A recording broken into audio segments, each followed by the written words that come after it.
With Act 2 of Arcane looming ever so close, today we are going to discuss a crazy theory including the Medardas, werewolves, vampires, and of course Zonya's outlaws. I promise you that this will all make sense by the end of the video. Now there will be spoilers for Act 1 of Season 2, so if you haven't watched that, go and watch that before you watch this video. Now let us start where Season 2 does, with Mal and Jay surviving the Mega Death Rocket without a scratch. Obviously this is strange considering how devastating the blast was to everyone involved, and Jace and I have the same question regarding this. How does the explosion do that to him? And I just walk out without a scratch. Mal says not to worry about it, but in this aerial frame of the counselor's room, we can see a clean circle of the room's floor that survived the blast. It doesn't look damaged at all. This is leading a lot of people to believe that the gold we saw Mal use in the last episode of Season 1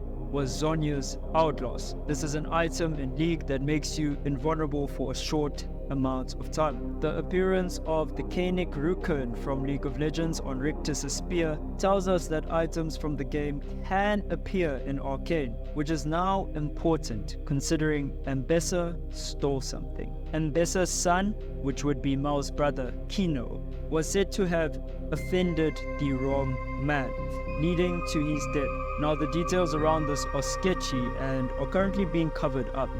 However, we are told that the man responsible has more resources than Ambessa. This is key because towards the start of the series, Mal claims that she is the richest person in Piltover, yet the poorest Medarda. So for someone to have more resources than Mal and Ambessa, it would imply that they are very powerful and wealthy. At least from League of Legends, we have two characters, or two Noxians rather, who could possibly fit the bill, both with severely different implications for our characters. One of them would be Swain, the Grand General of Noxus, and this would probably mean that the Medardas are not welcome in Noxus anymore. This isn't the vibe we're getting based on what we're seeing in the series, and based on the fact that Ambessa still has her full Noxian fleet and her battalion. The other person she could have offended is Vladimir, who, you guessed it, is part of the Black Rose.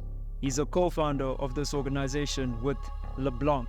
This organization seems to be pushing their weight more and more this season, and maybe it has to do with what we're about to discuss, this big werewolf vampire theory. So to explain a little bit more about the Black Rose, Leblanc and Vladimir and their organization used to back the former leader of Noxus called Borum Darkwall. This was before Swain usurped the throne. He killed Darkwall and named himself the Grand General of Noxus.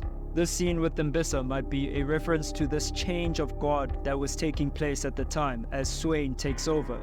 She calls this girl a remnant of the old regime, therefore the girl needs to be slaughtered. She also tells Mal in this scene that Mal needs to be both the fox and the wolf. If Mal could do that, then Ambessa would give her anything she wants. The entire world, as Ambessa puts it. So there's a possible character arc for Mal this season. We might see her become the wolf, which would mean, like in the promo material, she embraces her full Medarda side and is implicated in things that maybe are a little bit against the current character we know her as. So that would make two wolves, Mal and her mother. Then we also have the Merc Wolf, which is a two-headed wolf, again tapping into that two wolves thing that seems to be going on in the series. Even this jacket with Vi has two heads of a wolf on it. It's somewhat interesting that they're doing this. Could the jacket and the Merc Wolf be trying to tell us that there will be two wolves in terms of the Noxian wolves by the end of the series? I'm sure by now you're asking yourself, but what does it mean to be a wolf? In Noxus, the wolf is the harbinger of death. It arrives when it is your time to leave this earth and move on to the death realm, as they put it. The wolf is one part of the entity called kindred, which is said to coincide with death. The lamb aspect is said to arrive first, then the wolf aspect takes on anyone who wants to fight death. However, in Noxus, they only believe in the wolf. So if you are a Noxian, chances are, if you pass away, you will only encounter the wolf. We can actually see this play out in Ambessa's music video, Blood, Sweat and Tears. This was also created by the creators of Arcane for Teach Studios, and I believe we can comfortably assume that this is Ambessa's backstory. An important detail here is that the arrows which slaughter her battalion are Noxian arrows, meaning that there's infighting in Noxus, and it could be a sign that this was the former leader we spoke about earlier, Borum Darkwool, who sent his men to have Ambessa and her battalion annihilated. It could also be the Black Rose or a combination of both. This further implies that there would be static between her, LeBlanc, and you guessed it, Vladimir. Vlad is a hemomancer, which means he uses blood magic, and he's also been alive for over 1,000 years. Vladimir is now playing politics in Noxus, with Swain suspecting that his true nature is this cult-leading hemomancer. So the story with Vlad is that he doesn't really let his identity as a 1,000-year hemomancer be known to everyone. So he's playing politics in Noxus, and from the way Mal's brother is described by Ambessa, he too would have been playing politics in Noxus, which could be the reason for his death. We have some grounds to believe that Vamp King Vladimir could be responsible for Kino's death, which would somewhat make the story make a bit more sense.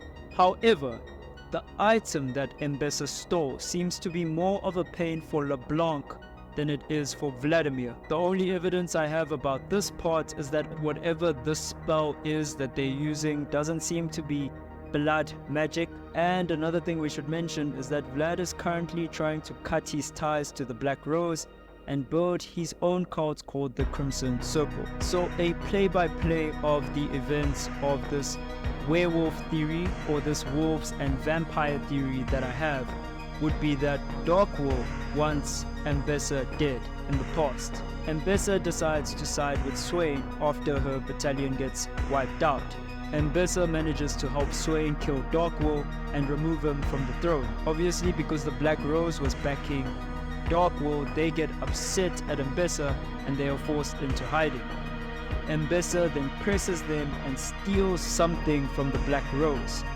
Ambessa's son gets killed by Vladimir as an oversight of hers. Then Ambessa seeks a weapon to fight the Black Rose after hearing about Hextech. Jinx almost kills Mal, but then she's protected by what we assume for now is the item that Ambessa stole from the Black Rose, which would be Zonya's Outlaws. And we believe this because of the gold shine associated with whatever seems to be saving Mal's life. Then with Warwick on the way, we have another wolf. So we have the two Medada wolves, possible two Medada wolves. We have a werewolf and a vampire, and that would be the end of this little fun theory that I put together. So like I said, this was a little bit of a fun theory to throw out there, nothing too serious. This season though seems a lot more about LeBlanc and what she does. How do you guys feel about this theory? Will we be seeing Vladimir if you play League of Legends? Do you think he will make an appearance? Or are there holes in my theory that I have missed? Let me know in the comments. This is Lois signing off. Peace.